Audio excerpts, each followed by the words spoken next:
goes live, I always zoom my face really close in. So that's kind of you can do it too Oh, if you want. You don't there we have to. go. But that's sort of the standard move, because then everybody sees the preview and they see these giant faces, Sure. How close are we getting like this? as close as possible. Yeah. Okay. Here we Yeah. go. We got to do it now. Here we go. All right, we did it. Yay. Russell, hello. Hello. And then the glasses came right off. Wow.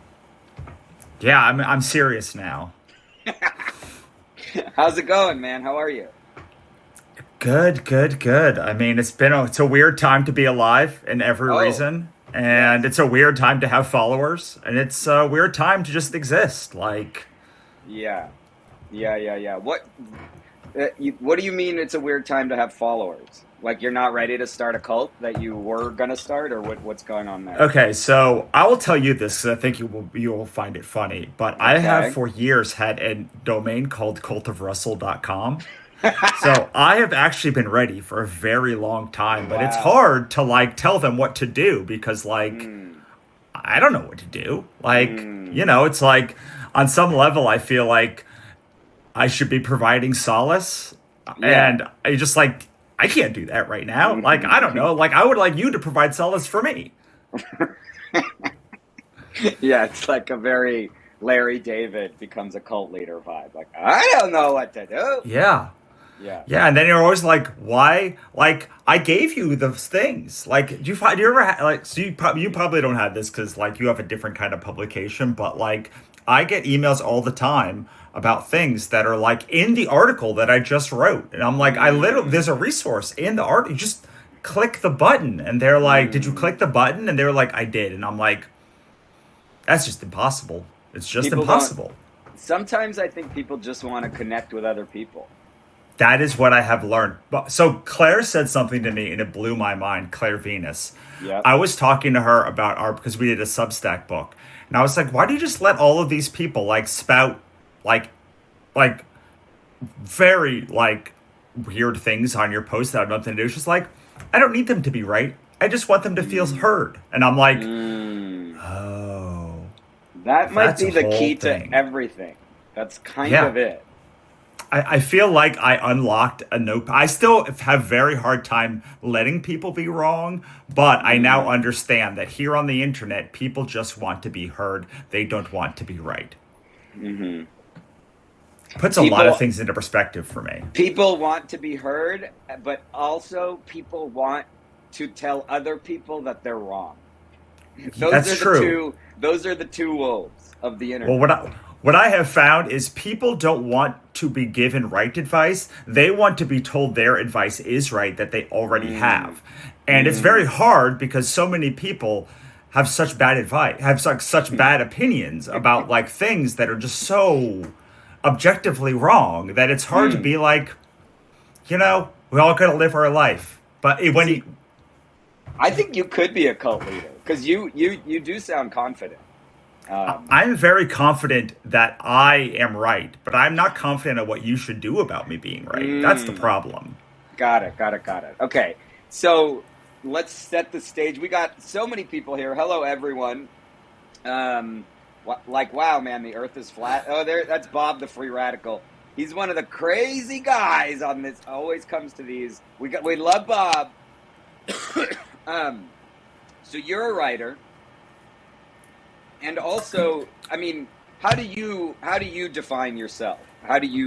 What do you say when people say, It's "Who are you?" I'll be honest, it's very hard. I usually babble for about 5 minutes and I'm like, so Okay. something like that. But like I'm a Mm, USA Today bestselling author. I wrote a bunch bam. of books that were successful. Then people started asking me about how to be successful in books, so I started doing that, and then that Yep. took over my life. And now I'm trying to get back to like writing weird books, and Mm, so that's the struggle. But like I run a company called Writer MBA with my business partner. I have a blog called The Author Stack, which is basically just like every strategy that I have found that works, some that yeah. don't work. All of our books, like all of my courses, just like it's all. So I like to say most people that write nonfiction write it so you pay them money. And Mm, I make nonfiction so you leave me alone. Like my goal is to write a book and then be like, I've written that book. Like I don't want to. They're like, well, can you consult with me? I'm like, I mean, I don't want to, but I will. Like, can you do a course? Well, like, sure, I can do a course. You pay me for it, but like, then can you go and let me write weird books? Like, go make a weird book so that I can then buy that weird book. Like, I feel like so much of my life is just like, here is a strategy that will help you write weird books so I can buy them. But what? But people don't want to write. People are too scared to write the weird book. Why don't they write the weird book? Well, I don't think they write any book. Like Right. they just It's tend scary. to. Well, they both. So this is what I've learned recently: is like writing takes two things that are in opposite. They're in direct opposition to each other. It takes great audacity, like the kind of audacity that mediocre white men have like built this nation on. Yeah. Yeah. But it also takes incredible empathy and Mm. like you can only get empathy by like being hurt and like by like having wounds come up, and like you have to have both, because Yeah. without audacity the books don't come out, and without empathy those books suck, which is why so many people who are very loud's books are terrible, because they have no empathy but they have a ton of audacity. And like, so it's impossible to square these things. They're constantly at odds with each other. And Yeah. like, I mean, I see it at odds in your right. Like basically every post you write is like, how do I have the audacity to make this while I have all of this empathy lying inside of me? Yeah. No, I think that about sums it up. I mean, I when I talked to Clyde from Substack about, he was trying to help me with these lives, and he was like, man, I wish you, like, all of the people who are really, really good at writing are often the people who are terrible at the marketing stuff. But you're good at both. Yeah, because I like, in order to do marketing well, you have to have empathy as Yeah. well. It's just, Yeah. but like most people just say, buy my book, buy my book, buy my book. But like my Right. goal, how I usually train writers to think about this is like, you have to make a case for your book. Like, and your writing, and frankly, your very existence. It's friggin' exhausting. But like, most people say, buy my book, and then the next 40 days are just more buy my book. But like, Right. I enjoy saying, we have a 30-day campaign or like a 20-day campaign, and my goal is to find 20 or 30 different ways that I can talk about this project in ways that will light up a different person every day. And so like, to me, it's like an interesting challenge to be like, well, and it makes me love the work more, because it's like, well, I don't know, like it's got chapters, it's got things, it's got characters. But when you actually sit down and say, how can I build up like a reservoir of love for these things? Like, it becomes fun. And the truth is that people just like slam forward by my book, and that isn't fun.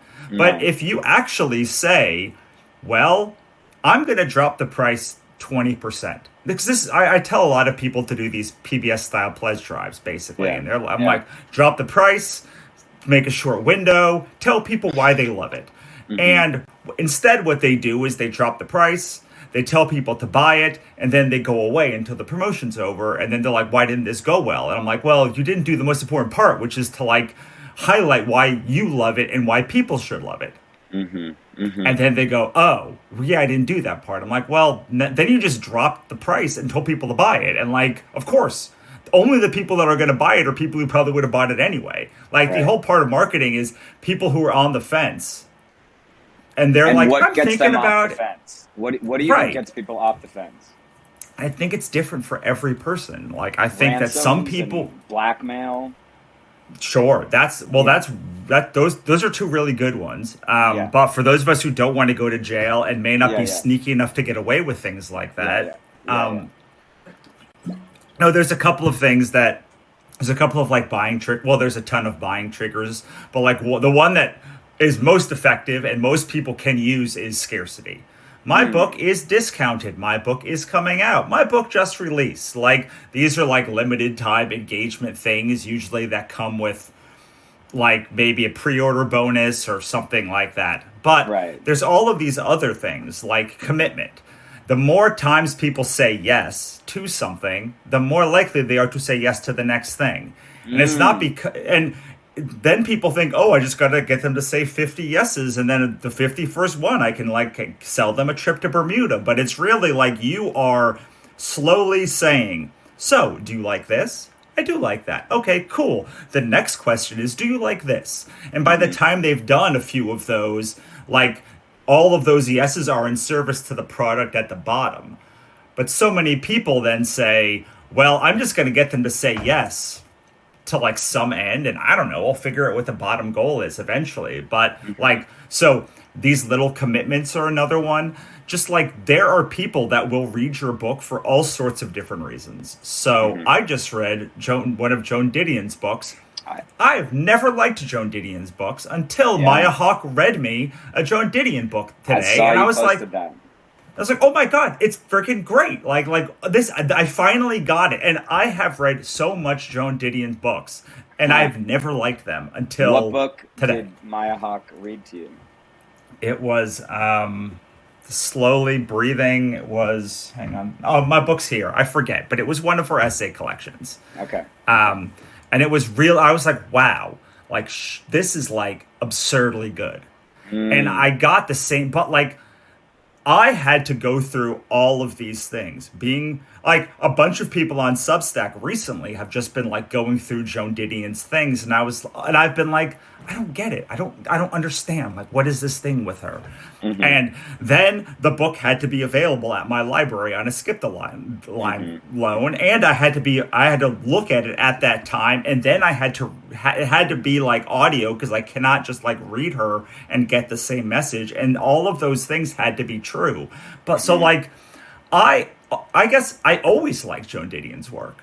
I just Mm. like needed all of these factors to get in place. And like I'm 42. I don't know. I've probably been reading not like excessively, but like in little bits for 20 years, essays of hers, like collections of hers trying to figure out. And like Stephen King's the same way. It wasn't until I started reading Stephen King in audio that I started like Stephen King books. And I was like, Right. I get it because it's like being around a campfire telling a scary story. Like it just doesn't. I don't get it when I read it. Um, but like, imagine every human that's listening right now has like 5 or 6 conditions that have to be met, and Hmm. they don't know that your book meets all of those conditions. Like Hmm. a lot of my work takes horror tropes and uses them in fantasy. So one Mm. that I get all of the time is like, I don't read horror, to which I'm like, Mm. brilliant. This is a fantasy book. Awesome. Hmm. Like no jump scares, a little bit of psychological stuff, but like it's fun. It's or they say like, why would I read anything but romance? Because like there's a happy end. And I'm like, great, my books are Noble Bright books. Like the cures that win in the end. Like it's They're great. what books? What did you call Noble them? Bright. It's the opposite of Grimdark. So I like, don't. These are two new terms for me. so Grimdark is George R. R. Martin. Okay. You know, oppressively bleak. Uh huh. Noble Bright is Brandon Sanderson generally, like in his at least in his like standalone books, where like the hero wins in the end. So these are like genres, or like these are like ways you would call a book. You'd say like that's a Noble Bright book, and then you know it's going Yeah. to be good at the end. Yes, exactly. You Interesting. That's know, crazy. readers like to know what the bounds are of what they're reading. So That's like, wild. right? It's so wild. And like, this is true when there's like so many subcategories in books or like tropes that like people like that if a writer just knew what the trope was, they could be like, you know what? Like my books are Noble Bright, and everyone who reads fantasy would be like, oh, I get it. Like the Hmm. heroes win in the end, but it's going to be a real bumpy ride. It could be a real bumpy ride. Hmm. Hmm. So like another one I get is like you're a white guy, you're just going to fridge the girl, which is fridging Mm. is like you're going to kill off the main love interest like to further the plot. And I'm like, Hmm. all the main characters in my books are all women, and like they Hmm. all like are have 3 dimensional and like fully realized. And so like, but like those are like barriers that Yeah. people have put up to me that Yeah. I know exist that I have to break down because You at have the to address them. Because right. So otherwise, to yeah. me, the marketing is like, I have the ball. Like, you Mm, actually love the ball. You just mm, like don't know that this meets all of the requirements. It's purple. It's squishy. It bounces real good. Like it's on a tether so you can tether whatever the bounds are. Like mm-hmm. you come into every encounter with every person that follows you and like every person who follows you comes in with their own preconceptions and like Mm-hmm. the easiest way to get them to understand that they are in the right place is to break them down before they even know that they're objections. Mm-hmm. Wow. Okay. I feel like I'm learning a lot, and I'm also realizing how far I am from accomplishing any of this. I don't really have anything to even sell yet because I'm too worried about um, people not buying it or people not liking me. I'm just you to me. You kind of epitomize the idea of just like go all in, just like do all the things. Like you can't sell a book unless you have a book for people to buy. And like I've already lost that battle. Like I have nothing. I'm too scared to even put out a book or put out anything. So that's a Well, realization for me. sure. Uh, In the spirit of uh, Joan Didion, you could just put out some of your most loved essays in a book and people will buy it. should I do that Yes. I have a and call post. I it have a in whole. the Well, spirit one of of the Joan chapters Didion? of my book and one of the biggest posts on my site is how to turn your blog into a book. So I think every single human being who is listening to this should turn their blog into a book. So I Okay. am biased Hmm. Hmm. So how do I become a millionaire with Substack? with Substack. Yeah, because you've said some choice words about Substack. When I was listening Yeah. to you on the newsletter Circle Live, you had some choice words Oh, I for. have some very choice words for Substack, Yeah, and let's hear it. but like I also think. Well, look. Okay, so Substack is a form of membership site, which is a form of direct sales. But Yeah. there are 5 different direct sales channels: Yep. subscriptions, Yep. crowdfunding like Kickstarter, website sales, series page sales like landing page sales. Like if you ever like click on something that's like, give me $27 for this, you go to a site that sells it, like that's a landing page, and Uh huh. conventions.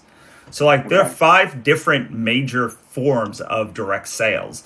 And Okay. my biggest choice word for Substack is that they say you could make a living doing any one of them, which even if you could, is a real dumb way to build a creative business.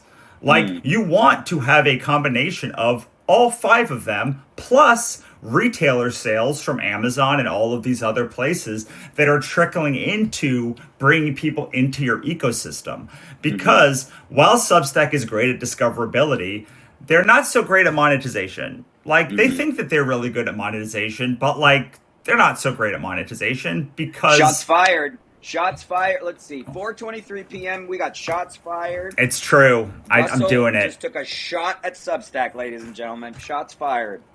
I did. I did.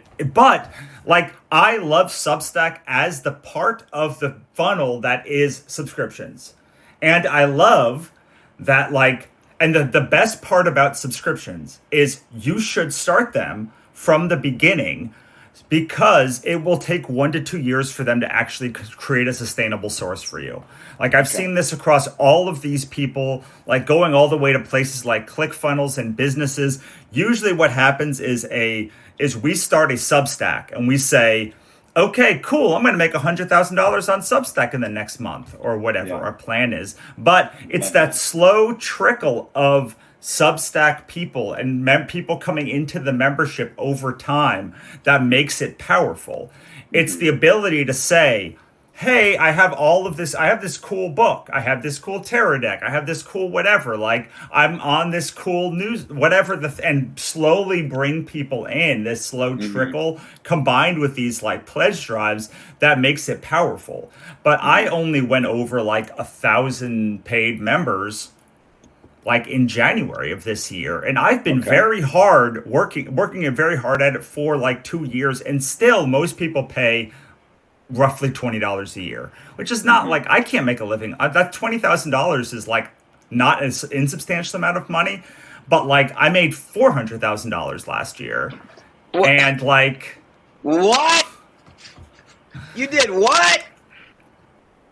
What? it's true. Across all my businesses, I made 400? Dude, can I have a bunch of money? What the fuck? How do you do What? that, man? well, Come on. you have a varied amount of stuff to sell. For instance, I had a conference that we just did, and like people Yeah, I paid did. average of like $1,000 to come to that conference, and there were roughly 200 people there. So like Okay. that's half. That's 200K. Copy that? I had like five or six book launches this last year, and they brought in. It's all on my. I have all of this on my income reports. You can. I forget income. all of the things about, but like I made like $208,000 from Wannabe Press, which is my company, not the Writer MBA company, and it came from all sorts of sources, of which Substack was 10%. Ooh, shots fired again. Substack only 10%. And I spent the most time on my Substack, easily on my Substack. Wow. But like it was the books I sold on Kickstarter, it was the convention sales, it was the courses, it was the conference, it was these things all around my value ladder, of which Substack had a great core, but it's only one like sixth of the overall thing if you include retailers and such. So really, like I have no problem with like anything that Substack does. I think that they should offer like better integrations and open their API, but like on a regular the thing that I think they do that is actually damaging is to say that that it's even a good idea to make all of your money on Substack. Because I promise you, if you could make $100,000 a year on Substack, you can probably make 5 times that if you bring in these other revenue streams. And that is whether you're a fiction or nonfiction person. Like there are streams all over the place, everywhere that can help you. That can help you. So anyway, that is my screed against Substack, which is not really against Substack because I am still here. It's like I have worked as hard as a human can on Substack, and it has still not led to me making a full-time living across just that one stream. What it has done is created a $20,000 base that I now have moving forward. And hopefully to grow and grow and grow as time goes on. But still, like most of my money comes from selling books or doing courses or like any of those other revenue streams are singularly, like I just finished a Kickstarter campaign for a new book. It raised $13,000. So like that is almost the entirety of what I'll make on Substack this year.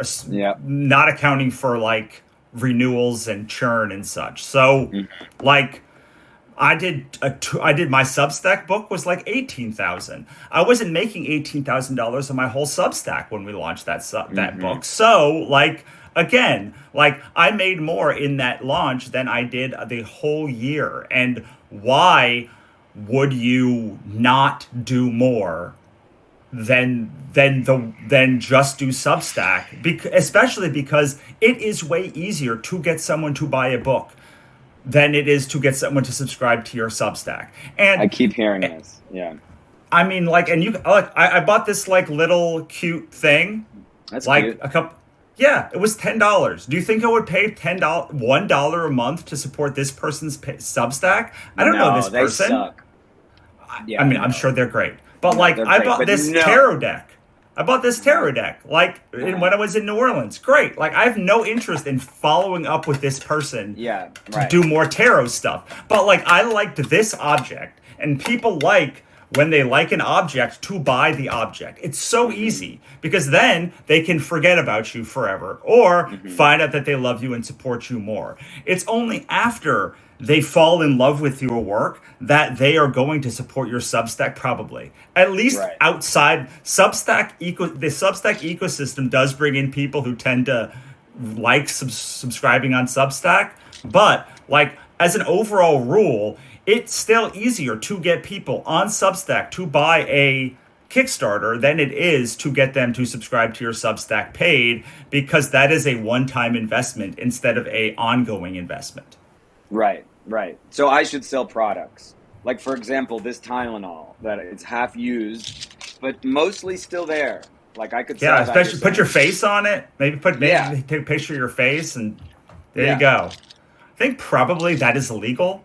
But, like... Oh, yeah, but what... come on. Wait, there's questions in the chat here. 10% of direct sales, but how much traffic towards sales from your other channels? And then Stephanie said, should I start a subscription and stop the pledge? That's all I got. Love is the answer, said Seth. Yes, you should absolutely just start letting people pay you. Yeah. I've never met a group of humans outside of writers who are less interested in letting people pay them when they want... Like, people want to pay you. They want to give you money. Like, you should let them. My mother taught me very young, if someone wants to give you money, you should let them. The only thing that I will say is, do not do anything that is onerous to you until you have, like, the monetary support to do so. So, like, don't start taking money and say paid members get 7 posts a week. Like, you want to be like, maybe you get something from the archive. Maybe you get an early draft. Maybe you get some other thing, or maybe they just pay you to support. But people get in the most problem early with a subscription because they promise the moon to 3 people. The great thing about a subscription is when you have 100 or 1,000 people, like, the work is roughly the same. But for those 3 people, it is often quite onerous because it's a lot of effort to get started, which is why it should be the undercurrent of your business and not, like, the main course of it. Yes. Okay. I would like to pivot to me. Sure. I need help. Because you said that, and if other people need help too, say, please, the chat. You said that it takes a while to get going, but then you get going. See, for me, I got going kind of fast, and I got up to like 17,000 a year, and then it's like for the last year, it's actually gone down to about 13,000, and I really haven't ever offered anything consistently. So what I'm thinking, and you tell me what to do, because you got the $400,000. What I want to do is start offering monthly workshops that I just teach about, like, writing, because it seems like a lot of people want to learn writing from me, or about how to write, how I do it, or figure it out together, or whatever. And I don't think it would take me a ton of time. But I feel like right now my yearly is like $48, and that seems like very low to get a once a month workshop. So should I raise it? Should I think you should kidnap people? What do I do? So if you go to the author stack, in the middle, there's a thing that I haven't fully announced yet called Hapitalist, which is our founding member tier. And Claire has been hammering me about founding members for years, so I'm starting to, like, think about it. But, like, I think that most people, if they're going to start something new and they have, like, 300 or 200 people that are paying them, they should start doing some sort of founding member tier that is what you just said. Like, well, I'm not willing to do X until Y. And, like, I'm going... And then when you do the founding member tier, you would say something like, okay, the first 10 people get in at, let's say your full range is $300. The first 10 people get in for $200. And, like, I'm going to have a paid chat. There's not really going to be that much going on. But like once we get to 25 people, then I'm going to start doing monthly workshops. Blah blah blah. Mm. You could do that. The other route is to just offer the workshop for $25 or $50 and like make a PayPal link or like have it hosted on, I don't know, somewhere else. I don't know where to host it. Or like a Zoom call. You just like you take payment on PayPal and then you do the thing over Zoom. And like you send a link to all of the people, and they come, you record it, you upload it somewhere, maybe in your founding member area later, and then you move on. But now you're only committing to doing that one thing. This is the beauty of products. Like like with Substack, it feels like, oh well, I have to go all in on doing a monthly thing, but like you don't. You could just say, here are 5 things I want to do. I'm going to do them when any one of those has 10 people in them, and like see what people say. You could do a poll and say, which of these would you pay for, like tomorrow? X, Y, Z, 1, 2, 3, 4, 5. You could do all sorts of things like that. You could make a little mini course. I know that the Write, Build, Scale people are talking a lot about mini courses now. Like you could just record an hour-long lecture and sell it for $100. Like you can do all of these like things one-off, and I think that's why I have been able to like build a career off what is very weird books. Like they're very weird. Like my next book coming out is How to Thrive as a Writer in a Capitalist Dystopia. Like it is a nonfiction book about for writers about living in capitalism. That is a very weird concept. Like so, and like I'm able to live in that world because I have tested so many products being like, you want this? No. You want this? No. You want this? Okay. That is the path forward. So many times writers take people in their audience at their word. That like that is the thing they want. And then they're like, "Oh great, I'm going to write a book about like crocuses in Nazi Germany." And you're like, then like, "Here's what the book." And they're like, "Oh, well yeah, I wanted that book but like 5 months ago, like not anymore." Or like, "I like that it exists, but like I don't want to actually buy it." Whereas like if you just are like, "Hey, you want courses? I'll tell you what. 25 people sign up for this course and I'll do it. Otherwise, I'll refund everyone." Like all of those things are possible, and they take a lot of the doubt away. And because, yeah. Well, so you're saying not to do what I was going to do. I think you can absolutely do like a founding member tier. I would not do just upping the price of Both Are True. I would say, here's the Both Are True regular. Here's the founding tier that has like for $25 a month, you get like a monthly workshop. What I heard you say though was like people want to, and not like people are paying me to, and what, and so you might be right. But you might make this founding tier and no one shows up.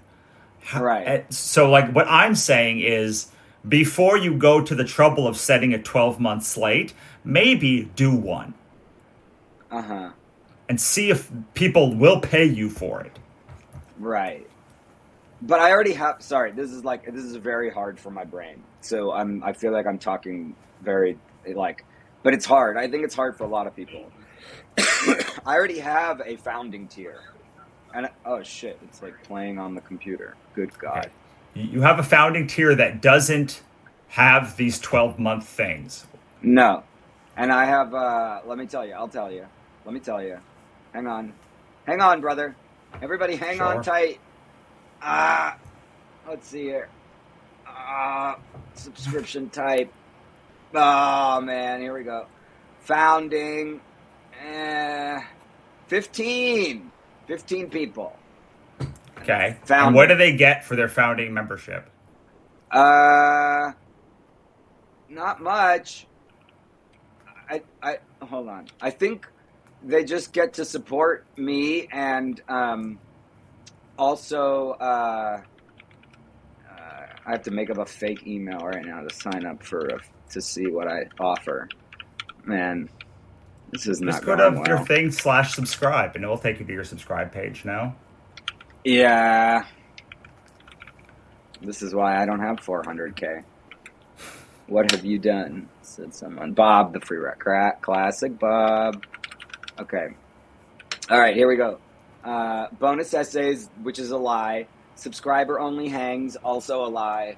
Unlimited shrimp, also a lie. An hour-long call to discuss anything, including your writing, excluding sharks, even the tiny ones. I do that hour-long call with people when they want to. That's it. Sure. And that's Okay. $140 a year. And 15 people pay that? Yeah.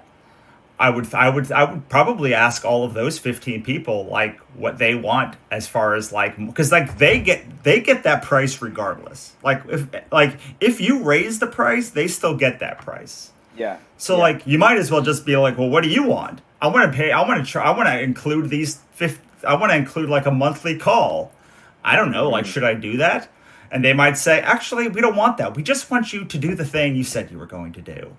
Or they may say, do whatever. I'm not going to do that. They might not even be the right people. You might want to start a different Substack that's just for that purpose. Like, you might, because like your essay, you're like a cultural humorist, right? Like, your Substack is very reader focused. Like, it's not for writers. So like, I don't know if it's even like a good path to go from paid to founding member or to do writing essays, or it should be some other thing that you're doing. I guess my question is, do you want to do these calls, or are you just doing it because money exists? I think I want to do them because it could help me make a living doing this. And I haven't been able to figure out how to do that without something like this, because it doesn't seem like people just pay, and I get too scared to put stuff behind the paywall. Sure. So let's say that you have to put some sort of product or other offer together. What would you do? Like, what would you want to do? What do you mean? What do you mean? But like you are making $13,000 now. Yeah. You want to make $50,000. So like there's a $37,000 gap. Like, let's say Substack is like not a thing that this particular Substack has capped out the thing. I don't think that's true, but like, let's just say for the sake of argument, like what kind of things do you enjoy doing? Like, I'm not saying scuba diving, like you can't make a living scuba diving, but like you can, but like what kinds of things that actually are in your wheelhouse, like light you up? Because this particular thing, I have a feeling you will do for 3 months, hate yourself, and then want to not do more. I don't know, man. I mean, I do, like, because people pay me like for one-on-one versions of this, and I do like doing them. It does, it does make me feel great. I like helping people with their writing. I do, and I think I'm good at it. You're also right that I don't know what the other options are. Like, what else is even possible? Like, okay, so we've got books, We've got books as like an option, I made my living on Kickstarter, so again, I'm biased.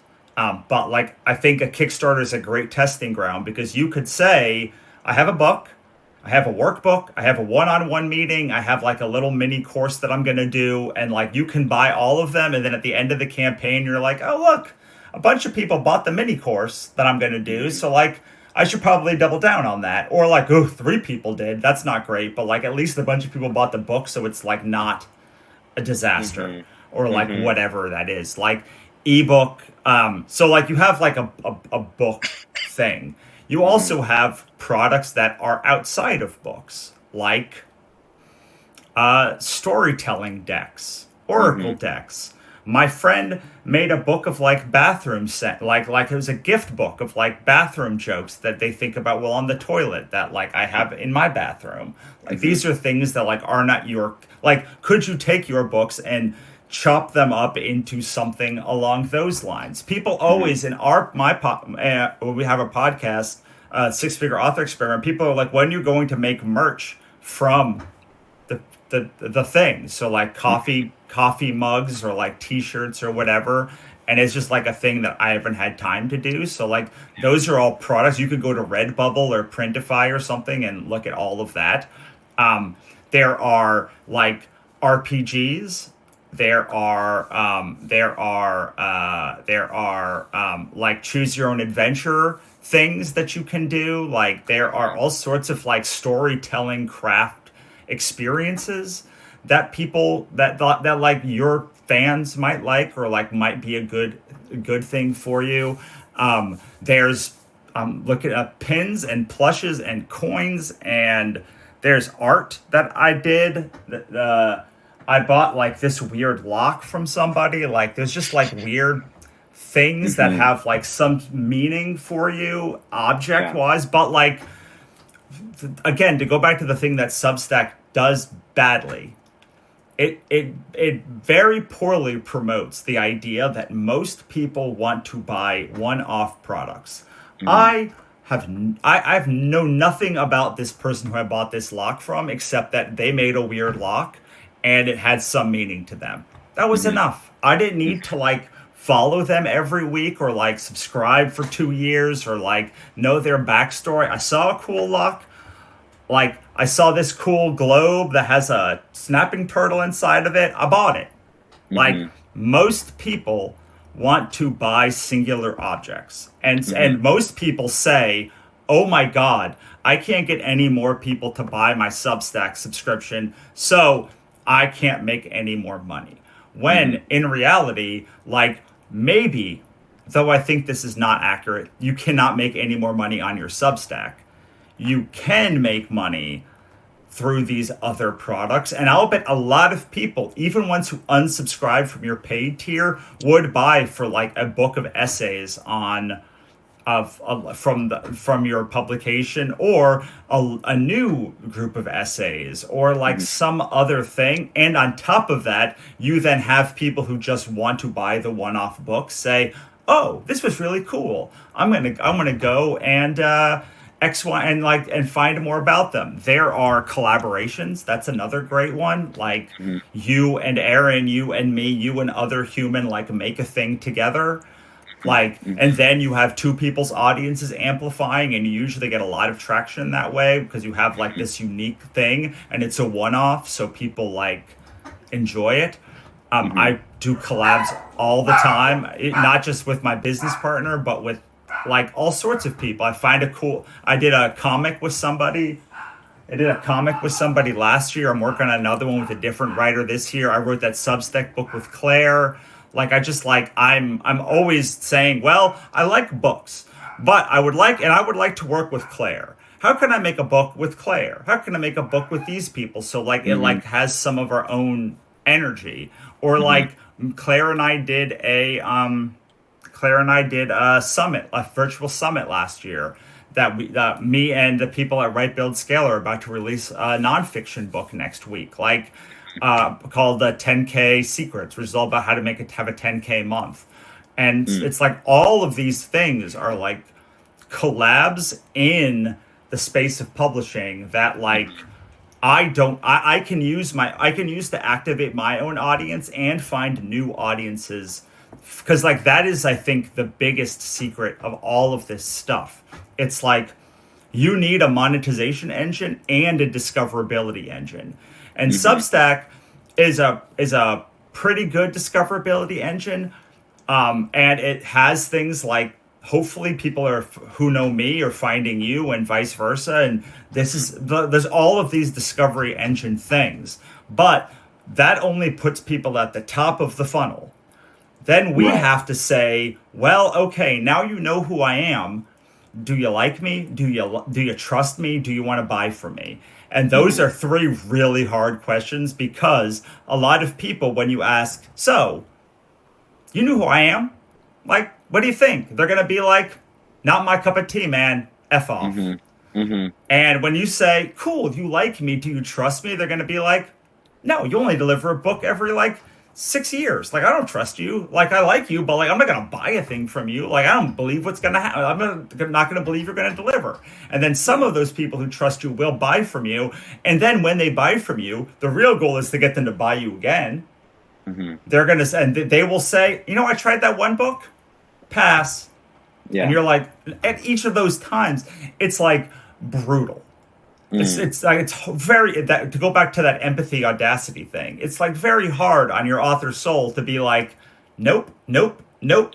And because we're so weighted towards the negative, we don't see the 100 people that said yes, just the 100 people that unsubscribed and the 1,000 people that said not right now. Yeah. And the question is, like, how can you like pick off those people in whatever manner that they want to be found? Like, if you have, I have 50,000 people on my Substack right now almost, and the question is like, they don't all, like, some of those surely do not like me at all. They will unsubscribe. Some of them hate read me because they feel like they need to. Some of them only read me because they're like, this guy, everyone talks about this guy, like, what is going on? A bunch of people just subscribed and they haven't found the unsubscribe button yet because Substack makes it hard. Like, a bunch of people are meh, but there's a bunch of people over here that are like, I want to buy from you. And our goal is then to say, cool, well, buy on Substack. Let's make it easy to buy on Substack. I'm going to drop the price. I'm going to talk about how great it is. Like, I'm going to give you like a one-time offer to like buy the thing. But a bunch of people are like, not Substack. Cool. Like, what about Substack, but as a book? And then some people will be like, okay, cool. Like, I'll buy that. Like, what about Substack as a magnet? What about like myself as a comic book? And over the more, what about me as a course? What about me as, and the more times you can pick people off in their preferred language instead of trying to say, well, I know you don't like Substack, but what about this Substack? Substack's so cool. Because now you're doing Substack's work for them. And I hate that. I do not like when I have to convince someone else to use a platform. That is not my job. My job is to make great content they want to consume, but I am not Substack's pitchman. They pay me $0. They take 10% of every dollar that I make. So I can tell you, sure, Substack's cool, but like, if you're like, well, how do I do it? Well, you know what? Just back the Kickstarter. Figure it out, or like back the Kickstarter, or go on retailers, or go on these things. And the truth is, when I talk to most people, they are very active on Substack. And then they say things like, I don't like social media. Which is fine. I don't care. I don't like social media either. But like, what is the discovery engine beyond just the confines here? Because here, there are 1,000 people pitching the same thing, which is subscribe to my Substack at the same time. Even if you say, hey, buy my tarot deck, it's different. Hey, buy my book, it's a different, and they call it a pattern interrupt. So they're like, oh, well, you've just been talking about this one thing. I do like books. I'm a big book fan. Like, I've been waiting. People will say, I've been waiting for you to put out a book. Like, people will buy the hardcover and multiple editions of the book. People are paying you $140 or whatever for nothing except an hour of your time, which is like low for an hour of time. But still, like, they're paying for 1 hour of your time, and they are and then additional nebulous benefits. So there are people who want that, and that's great. But there are other people, and if we can narrow band the ability to be like, hey, I'm going to put out one book a year of all my best Substack stuff. You don't have to buy anything else from me this year, because all of my best stuff's going to come here. I'm just going to put it on Kickstarter. All you have to do is wait for it and read all my free stuff. They're going to be like, cool, that's so great. I want to give you $20. I just don't want to give you $20 for Substack. Does that make sense? It does, man. I mean, all media is manipulated. What's your favorite flavor? Yeah, I mean, yes, it makes sense. I have a lot of thoughts and questions. Maybe I'll just say all of them. One is about 5 to 10 people have said that they do, like, they're like, dude, if you do a workshop, I would love to sign up. Like, and that cool. To me says like a lot more actually would, because not everybody speaks up. That's my hunch. And so I don't know. Hang on, wait. But for what price? Have they told you what price they would sign up for? No, no. So that's the return question that I would ask in that respect. Continue. Well, I guess for some reason I've been very drawn to the yearly subscription thing but maybe that's just stupid. But for some reason I'm like, oh, I think people would pay $100 to be able to attend like once a month workshops. Well, they would pay at least $300 for that. That's ridiculously low price. So, right. So that's what So it's like, but what? Yeah, that's where my brain starts to break. I'm just like not good at this shit.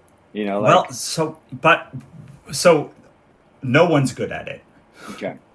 Thank you. So it's okay that you're not good at it. Yeah. But what seems to be happening, as a longtime reader of your book, of your thing, I think I can say this with some degree of accuracy, but I may be way off. You have this thing of saying, oh, I have this idea for this little bauble. What if I make 300 of them and sell them everywhere in the world, and then like I become like an international best-selling little portrait guy? Like, how would I make that happen? And what ends up happening is like, do you know how to make 300 of these and sell them internationally? Like, do you know how to deliver a year's worth of workshops right now? Have you done it successfully? Do you have the mechanics of like all of the things that you would need? Probably not. So I'm not saying don't reach for the moon. What I am saying though is, often what it feels like reading your blog is you reach for the moon and then you eventually realize how much work is in that thing, and you're like, well, I'm not going to do that then, and then it all collapses. So for someone like you, what I would say, if you want to get better at it, you would ask, like a poll, hey, I'm thinking about doing a workshop on one of these 3 topics. Which one would you pay $25 to attend? 1, 2, 3. Or actually, I'm not interested in attending. I wouldn't pay any amount of money to attend any workshop. Like, because you do want people to be able to say, like, actually, I'm on you, because you want to be able to say, oh, well, 20% of people just don't want to do any workshop. Well, that's a lot of my audience. Like, if I scale that up to like, but you would have, oh, this one got a lot, this one got a lot, this one got a little. So maybe I'm going to do one of these 2 ones. And then then by doing that, you would build the scaffolding, as I say. You would say, okay, how would I go about delivering this one workshop? Well, I need a payment portal for this one workshop. I need a way to deliver this one workshop. I have a one-click button on Stripe or Square or PayPal, and I have this, and now I need to be able to contact these people with the link. So I need a MailChimp thing that's separate, or like a kit or whatever thing that's separate, that's just for people mailing my. And now you have like the scaffolding. And now you're like, well, that was fun. People like this.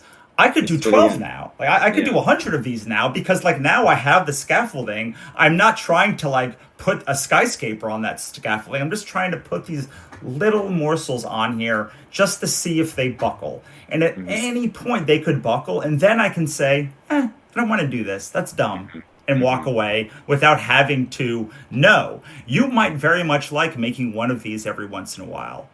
But because you go in trying to make 300 of them at once, it's like, well, you'll never know if you like one, because like you don't have the scaffolding to make any. Does that make sense? Yeah, it makes a lot of sense. It makes a lot of sense. I do think I try to, because like I'm immediately like, okay, I need to like set up a convert kit or whatever, and like have a whole new. I think very big, but not small, and that's hard with this stuff.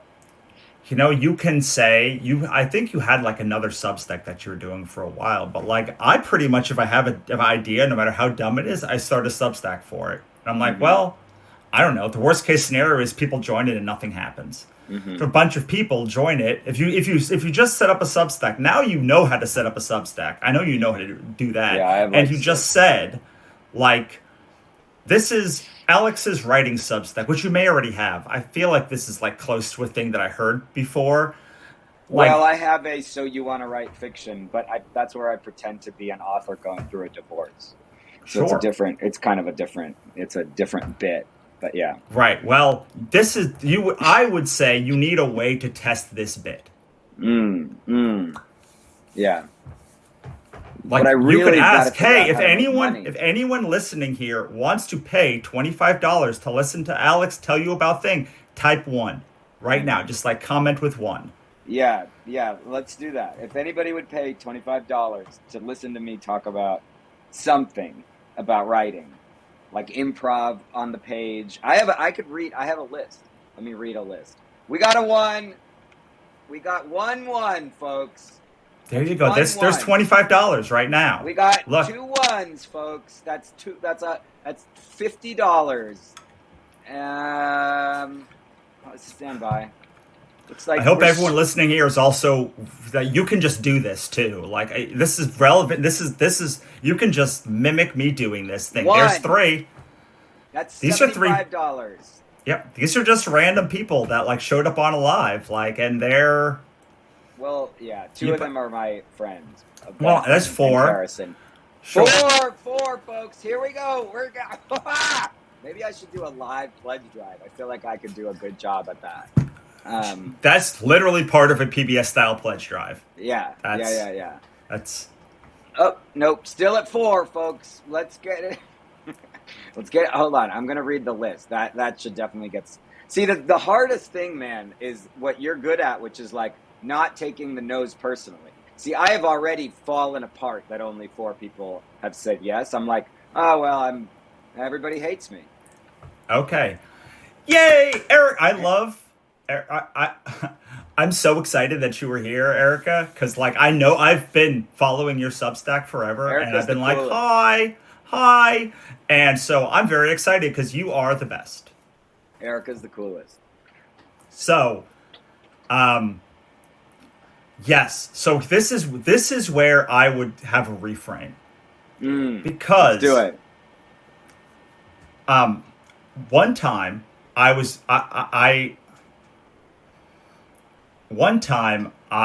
tell a story. I'm going backwards because I was just so excited to see Erica again. Yeah. I was getting down about my own work, and someone who bought my books was like, "Don't say that's insulting to me."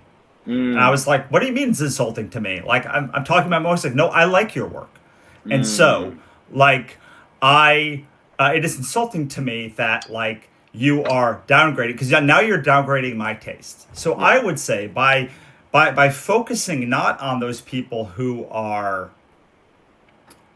saying yes to you and focusing on the people that are saying no, you are doing a disservice to those people who have chosen to opt in.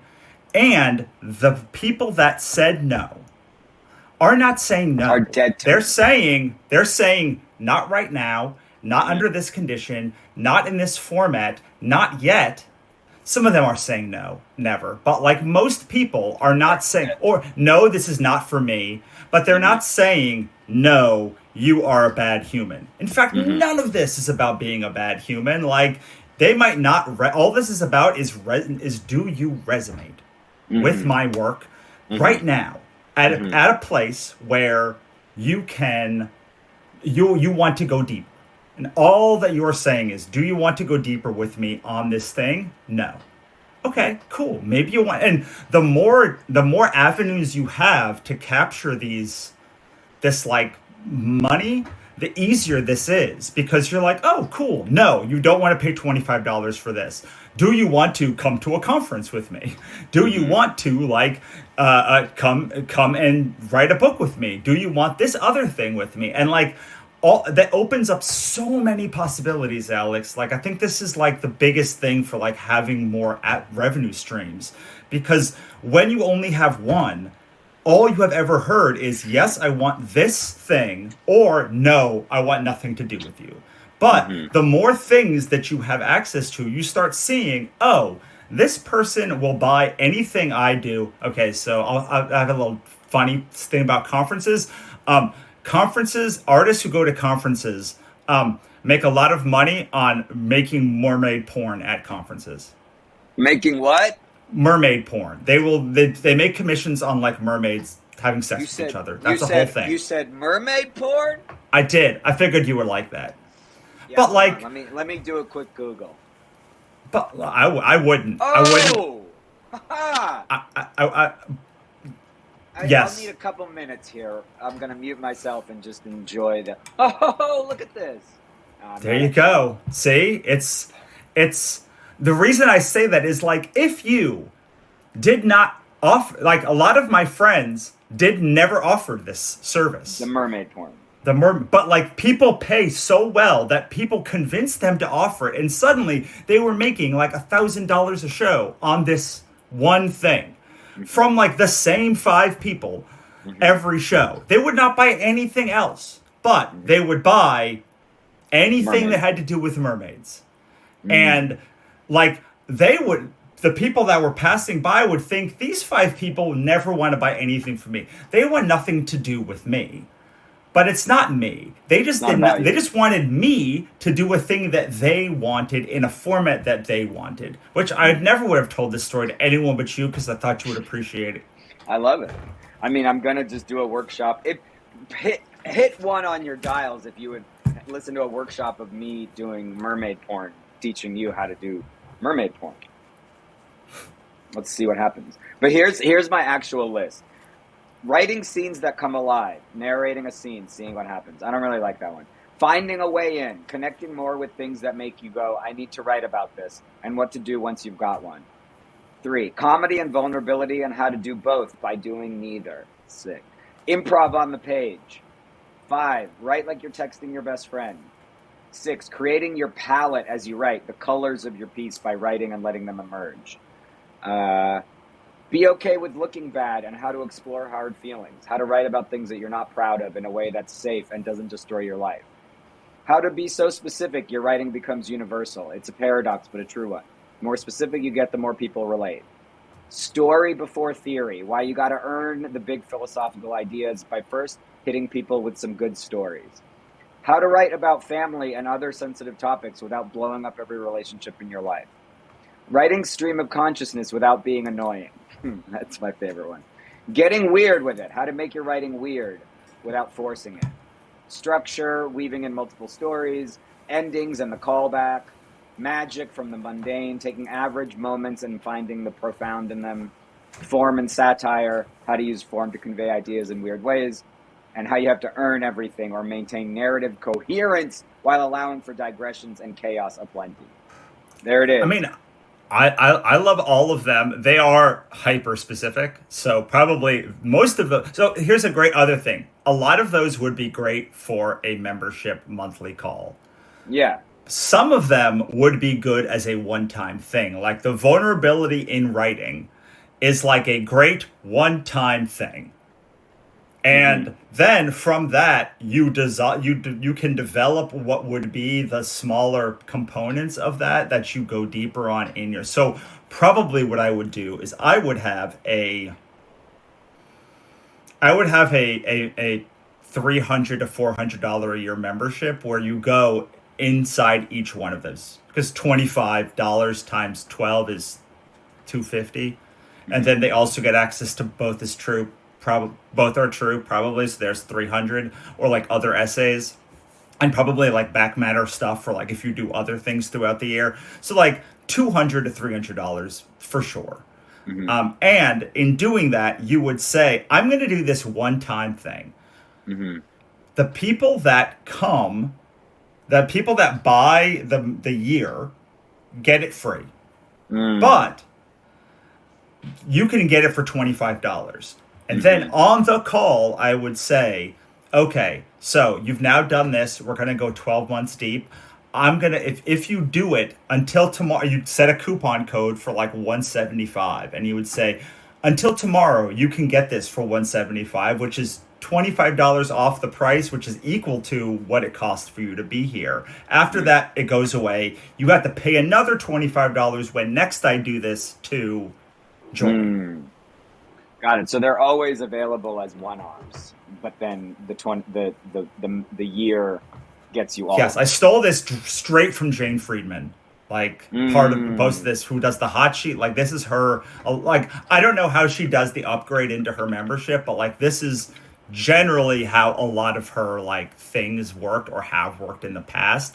But now every time you do a training, it becomes a calling card back to your membership that should build it over time. That should say, hey, if you bring 2 friends, you get the next one free or something. I don't know how to, like some sort of referral thing, because there's a referral, right? There's a referral link in the so you can do something with like referrals on Substack. But like anyway, like are you starting to see how I would break this down and like what I think? Like, does this seem like anything like you would do? Yeah, I mean, this is kind of going back to what I was thinking, which is like, you know, the yearly thing, but then I like that there's a one-off thing. See, but then I'm already doubting it. I'm like, man, but if I was a really good writer, I wouldn't have to do any of this. Well, here's the thing. Kurt Vonnegut was a very good writer, and I will punch anyone in the face who says otherwise. He's my hero. He taught college his whole career. Yeah. So, I don't know, are you as good as Kurt Vonnegut? No, I would love to. Well, do you think you? Well, Kurt Vonnegut had to teach college his whole career. So, like, what do you think? What's up in your britches, huh? No, that's true. And I know that I literally, I feel like yesterday said that exact thing to somebody about Vonnegut and George Saunders and Laurie Stone, like Laurie Moore and Laurie Stone. Both of them are writers I like, and both of them teach. All the cool people teach. I mean, Joan Didion wrote essays for publications, then published them. Who do you think paid her to, like, and we all got to make money somehow. Like, and oftentimes making money in a way that we have less connection with allows us to make the stuff that we have connection with deeper.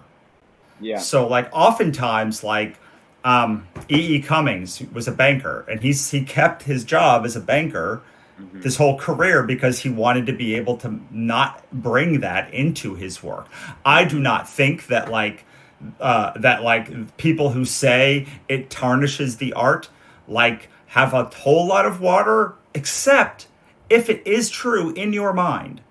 Like if you can keep those things separate, then like they can be separate. But if you feel the need to like make this money and then have this art, and if the ability to make the art is pressured by the ability to make money, like then you want to add some scaffolding to make that easier. And the easiest way to make money is to charge more and make it from fewer people. I know I said I have no other complaints about Substack, but the entire publishing environment, this is the biggest problem. The biggest problem is we are selling a $5 to $25 product in an industry where all the money is made by the people at the top. It's called the power law curve. It is brutal in publishing. You have to sell so many things to make $25,000. Like to make $25,000, you have to sell 1,000 copies of a book at $25, and you don't even get to keep all that money. And meanwhile, if I sell one ticket to my mastermind is $2,500. One. I sell 10 of those, that's $25,000. I sell 100 of them, that's $250,000. Like, it's so much easier to find one human who can give you $1,000 than 1,000 people who give you $25, and then to keep doing it consistently. It just is. And so if we want to build a career as a writer, we need to have a lot of different things at a lot of different price points. Partially for the reason I said, and partially because a lot of people who pay you $25 will pay you that money, but they want to do more. They then want to go deeper. And if you do not offer them, like whatever let's say you charge $200 for a consulting call, like, well, do we really think someone's not going to pay $2,000 to come to like a retreat with you, or like $5,000? Like, this is why you need this like pipeline, because fewer people at the top. Like, what Substack is great to get these free and low paid people at the bottom, but then it's terrible for the rest of it. It's terrible to build a business. It's terrible to send emails to like promotional emails. It's terrible to build a value ladder. And like we as humans that are doing this creative entrepreneurial work need the ability to do those things. We need to go to shows. We need to have landing pages. We need to sell more expensive things. We need to expand beyond just that one price point thing. We have to, because there is a finite amount of money that a membership can have. Mm-hmm. And there's a finite amount of people who will pay for that membership, just like in the world, because they would rather have one experience. And what we are really doing, this is because I'm a soapbox that I've been on for like 2 weeks, but we are less writers than experience curators. To go back to your thing about the AI, because I read that article too, it's like, I believe that what a person wants when they come to us is a consistent experience that goes towards their values. Whether that is a book, or a article, or someone else coming in and writing a guest post, or AI writing a guest post, or like making an art, like making what they want is to say, if I give Alex money, I am going to get an experience that I like and that is resonant to me and that fits with the kind of experience that I want right now. And currently you are only able to offer that to two groups of people, I guess, if you count the founding membership / the coaching. Like, but there are so many other kinds of people, Alex. There's so many other kinds of people that want like different kinds of experience, that want your kind of experience, but not in the container that you are offering it in right now. Yeah. Oh, okay. I feel overwhelmed, but excited, because this stuff's hard. But I do feel. I feel like I'm going to do something. That's great. I mean, I didn't even know what to expect from this thing. So, like, I talked about Joan dating. I talked about AI. I gave you a coaching call. Like, Thank you. I really appreciate it. Absolutely. Appreciate all of it. Any last parting words before we wrap that you want to say? I have like 1,000 posts on this at theauthorstack.com. It's all... You know, you can go there, and most of it's free. Some of it's not. The stuff that's more powerful is less free. The stuff that is less powerful is more free. But this is exactly what I'm talking about. It's like I could have read all that stuff, but I didn't, because why? Because I'm scared, or because I needed you to talk it through. You know, it's like, I don't know. Why do you think people don't just read it? I never expect anyone to do anything. I expect that every time I communicate with somebody, it is the first time that I have to prove myself. Like, people think that trust is a thing that is earned and then safe. But I believe that trust has to be earned and re-earned every single time that I post, every single time that I'm on a live, every single time that I'm like present in the world. I feel, which is not like, it's not great for my the old mental health there all the time, but like I expect that people who know who I am don't remember that I have a publication, or maybe they haven't checked it out in a long time, and so it's a little boop for them. The people that know it know I'm back on my bullshit, so like they just tune it out to get all the rest of the stuff that we talked about for the last like hour. And people that like don't want that. My goal is to find the 10% of people in any room that resonate with the thing and need to hear it. I've now done so many panels in my life, and there's usually 4 or 5 people on them, and they break up almost across the board. Like about 20% of people like 10 to 20% of people like each speaker enough to come up and talk to them. And so my goal is to just do the thing where those 10% in every room I'm in, and I'll tell you, 1 to 2 people every room over 200 rooms across like 500 podcasts across all of this stuff, like, becomes a lot. So I don't know why I think what people fear is that people are going to tell them no Yeah. en masse. But I have been told no en masse so many times that I know that it is worth it. The entire thing is worth it for the one person who like needs to hear it. And I think that if you can reframe yourself to say there were 169 people on this call, and I mean 16 of them, but like let's say two of them, let's say like two of them actually like were changed into paying subscribers who will stay with you for the long haul. Like, would it be worth it? Would it be worth it if they didn't even become paid subscribers? If they just heard one thing that changed them? And a lot of people can't make that transition. They say, no, the value of my time has to be fully compensated. But I believe that we all run a campaign. So I can't track how many people will become paid subscribers from this live or any one event. But by doing a bunch of events, by doing a bunch of actions, we call them marketing actions, by doing all of these things, I can say, well, if I do these 100 things, X amount of people may come. Because it takes them ping-ponging around here a bunch of times to finally hear what I had to say, and then take action on that thing, and then like get results from that thing. And so like it's often not worth it to think of things as just like this one event, because I have no idea. But to go back to your question, as I went off track, to make it actually relevant though, is I think that the work we do is so weird. Both of us, we make very weird things that having one person respond to them is so valuable.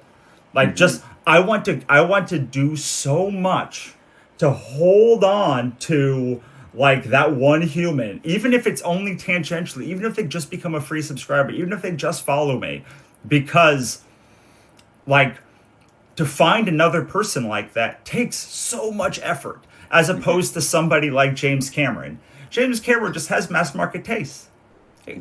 Lots of people are going to like his work. If he puts something out, people are going to be like, boom booms, kickies, punchies, like, we got it, all of it. Like, we did it. We did it. And, like, but, like, our stuff is not like that. So, I like, because of that, I feel the need to say it every time, even if it's all in a room of people I know, because, like, that is like the only precious gift that I get from this. I have to treat that like I'm never going to find that person again, because how are they going to find me? What are the search terms to like say capitalist dystopia book? Like, I guess you could put that in, but like, what is that? What are the search terms that are going to come find it? Anyway, that's my... No, I mean, I think that's a beautiful point, and like one that I keep kind of scratching and going near, but not spending enough time with, which is like, man, it's like, it's amazing that 300 people pay me for my work. Like, that's insane, like, that's really crazy. And that people like comment, and when I post something to like today and I say, do you guys hate me? People reply and say no, like it's so easy to forget how cool that is, because the internet is also telling you like, well, yeah, but everybody else didn't say that, and and that's how that's how all of our brains work, is like, the glass half empty or whatever. But for sure, I don't know. This it's hard, man. Like, this whole thing is hard. It goes back to the beginning. It's like audacity and empathy. Yeah. And unfortunately, to be a great writer, which you are, it means you have to have great empathy. Thank you. And it's hard to then say, to put that, like, usually people with great audacity, like, have a pretty thick outer shell that doesn't, so it's really hard to do both of those things, and to remember, and to like retreat back into ourselves when we're constantly told you shouldn't do that. Like, you have to be out there and present and like exist in the world as this artist. So how do you maintain how do you do the work of putting yourself out there when your skin, you have paper thin fucking skin like me? So this is not going to be a great answer probably for you, but I will tell you the advice that I give that's the most true Yeah. is you have to thicken the skin. And you Uh, do that by making these little. This is another problem with your like, I want to do all of this thing. This is a big yeah. ask. Hmm. This is a big, this is a big ask. It takes a lot of you to make this big ask. But Mm. like, is like, if you put out a little thing and you're like, hey, have this little workbook that I did, it's $10, and a bunch of people don't buy it, you're like, well, I mean, 7 people bought it. That's $70. Like that's, Hmm. I don't know. Like that's pretty good. Like, and I spent almost no time on it. And Hmm. so, and then what happens is life goes on, and you don't die, and people don't start hating you, and Hmm. then you're like, oh, well, that's okay. Little. Yeah. And then Yeah. you Yeah. like make a little different thing, make a make a little like X, Y, and Z thing, and like the more of these little commitments to like, yes, I like you, yes, I or no, I don't hate you, yes, it will be okay. You have survived putting out so many posts, and you're here now, Yeah. like, I which always. means you must have survived up until now, unless you are a robot, Mhm. which I Hey. so you by doing that, like I think it would behoove you to go back and reflect on the fact that like when you put yourself out there and then you fall back into your community, they will catch you. Mm. And like you are not asking for the moon. You are asking for a thing that comes, and I often frame this as I made this thing for you. You told, Hmm. and like so like a bunch of people on this call said Hmm. one, and so if you were like, okay, cool, 30 of you said you would come to this workshop. If I so like here it is, I'm making this thing for you. You told me Hmm. what you wanted. It's no longer about like you were Mm. just the vessel to have for them to have a transformation. And really, it's the hardest and truest thing of all of this is like none of this is about us. Like Mm. it is about us being the right vessel for someone else's transformation.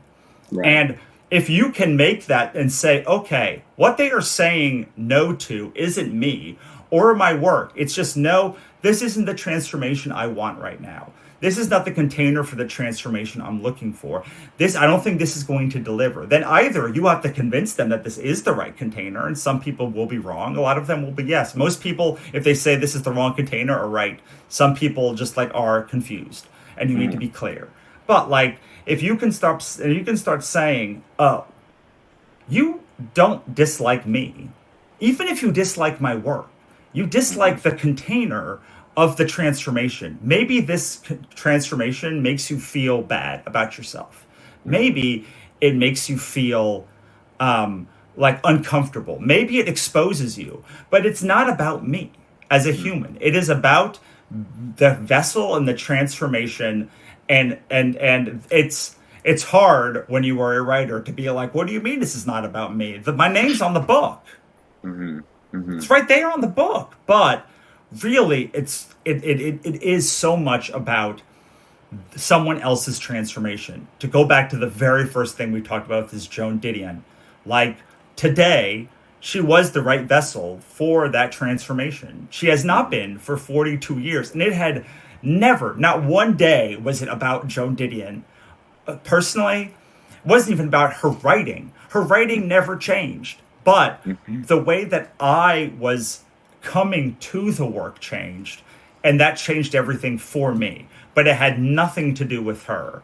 And if I had to say like one thing that can help, like add that empathy and audacity, it's like I am myself. I am comfortable with myself. I have great empathy. I also know that people need to hear this. People have told me that like it changed their life. And because of that, it is my moral obligation to show this to as many people as possible, to find as many people to transform as possible. But that means I'm going to find a lot of people who are not ready for this transformation, and that's okay. Now I can take all these people, and can I find the right conduit for them? Can I help them find the right conduit for themselves, for their transformation? And maybe that comes back to me. Awesome. Now I'm building a network. Now I'm building a collaborative environment. Right. Preach it, dude. This has been incredible. I saw some final comments here. Erica said, I also try to remind myself that there are people who are going to not like me no matter what I do, and that's fine and natural and part of the journey of putting yourself out there. And Rita said, right, and then people who like you will support you no matter what. Agreed. Amazing, y'all. This has been, thank you, everybody. I feel moved and touched and wonderful. Yeah. I'm so happy thank to you. hear that. Seriously. You're welcome. I'll do it whenever. Awesome. I try to use comedy sometimes to hide from the real feelings, and you helped us get there. So thank you, man. I'm so glad, man. Have a great day, everyone. Talk to you soon. Bye, dude.